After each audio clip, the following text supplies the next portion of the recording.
दोस्तों, आप लोगों ने एक छोटी सी क्लिप देखी होगी। एक बहन, एक महिला रोते हुए भारतीय सेना और जवानों का शुक्रिया अदा कर रही है। वो कर क्यों रही है? नए साल के ऊपर सिक्किम के नाथुला में भारी संख्या में हमारे देशवासी पर्यटक के रूप में जाते हैं नए साल को मनाने के लिए। तो वहां बहुत भारी बर्फबारी के कारण 3000 पर्यटक बर्फ में फंस गए। जैसे ही भारतीय सेना के जवानों को पता लगा कि हमारे देशवासी बर्फ में फंस चुके हैं, जिनकी जान आफत में फंस चुकी है, उन्होंने वहां पे रिक्स या उनको बचा के और वो 17 माइल एरिया में लेके आए और वहां पर उन्होंने अपनी जो बारीकें हैं वो खाली की, अपने गर्म कपड़े, खाना और दवाइयां दी, जिनसे उन देशवासियों की, उन पर्यटकों की जान बच सकी। इसलिए बहन उनका शुक्रिया अदा कर रही है। पर मैं इस बहन को बताना चाहता हूं कि बहन, हम कोई स्वप्रिय नहीं है।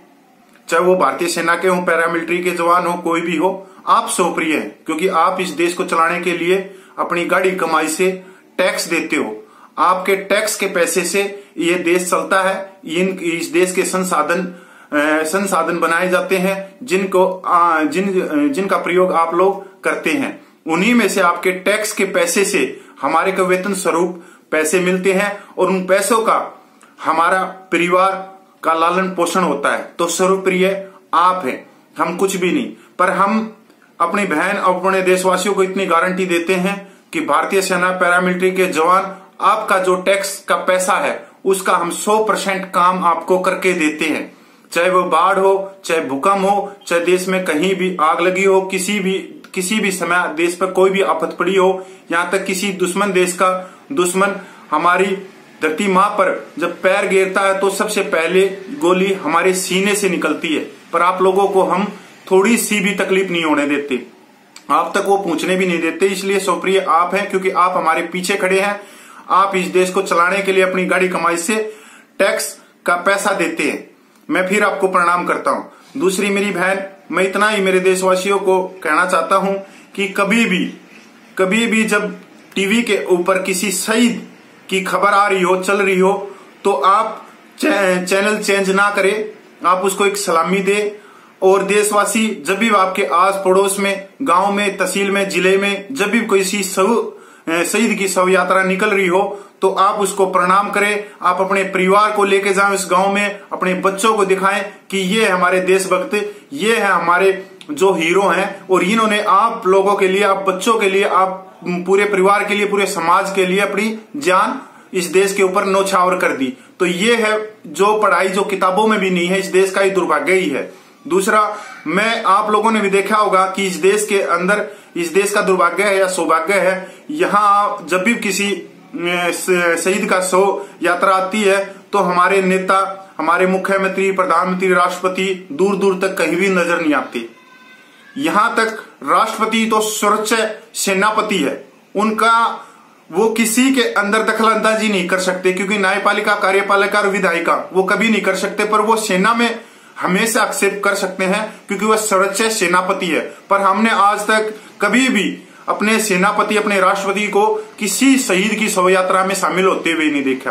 तो हम भी यही चाहते हैं कि कभी ऐसा दिन आए जब हमारा राष्ट्रपति या प्रधानमंत्री शहीद की शव यात्रा में शामिल हो और उसको सलामी दे। दूसरा, हम आपके टैक्स का जो पैसा उसका 100% काम करते हैं। आप लोगों ने सिविल में देखे होंगे, IPS, IAS सब कुछ चीजें देखी होंगी, सिविल नौकरियों में देखे होंगे, डॉक्टर, टीचर सब कुछ, वो आपके टैक्स पेयर का जो पैसा है उसका आपको 20% भी काम नहीं करते।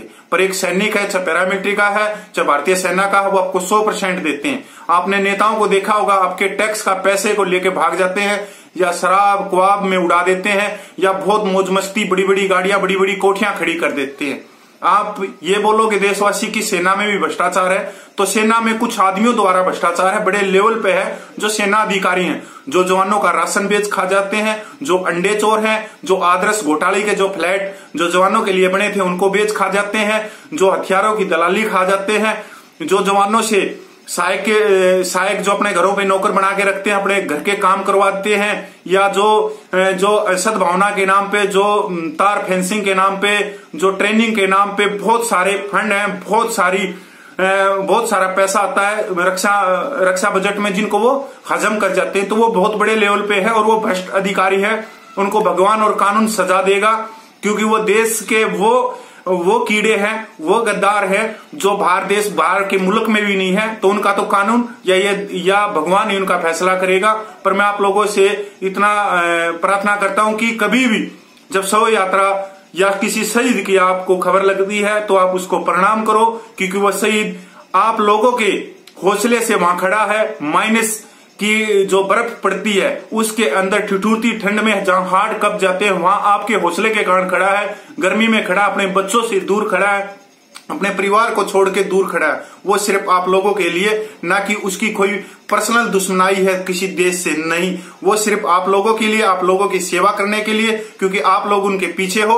उनको पता है कि जब मैं शहीद हो जाऊंगा तो मेरे पीछे मेरा 125 करोड़ लोगों का परिवार है, वो मेरे बच्चों का, मेरे परिवार का लालन पोषण कर सकता है। पर यह दुर्भाग्य ही है इस देश का कि आज भी जो सेना में है, जो सैनिक है, उन्होंने अपनी मृत्यु का खुद इंश्योरेंस करवाना पड़ता है और वो इंश्योरेंस की खुद किस्तें भरता है, जिसके बाद में शहीद होने के बाद में उसको 40 लाख रुपए मिलता है। तो ये दुर्भाग्य है, सौभाग्य है कि मरने की किस्त, और जो 125 करोड़ लोगों के लिए मरता है वो खुद अपना बीमा करवाता है, अपनी किस्तें भरता है। तो दोस्तों, हम इस वीडियो को ज्यादा से ज्यादा शेयर करना मेरे देशवासियों का, क्योंकि हम आप लोगों का शुक्रिया करते हैं, हम देशवासियों का शुक्रिया करते हैं, क्योंकि हम आपके पीछे नहीं, हम आपके आगे हैं और आप हमारे पीछे हो, जो हमारा हौसला अफजाई कर रहे हो। जय हिंद, जय जवान, जय भारत, वंदे मातरम।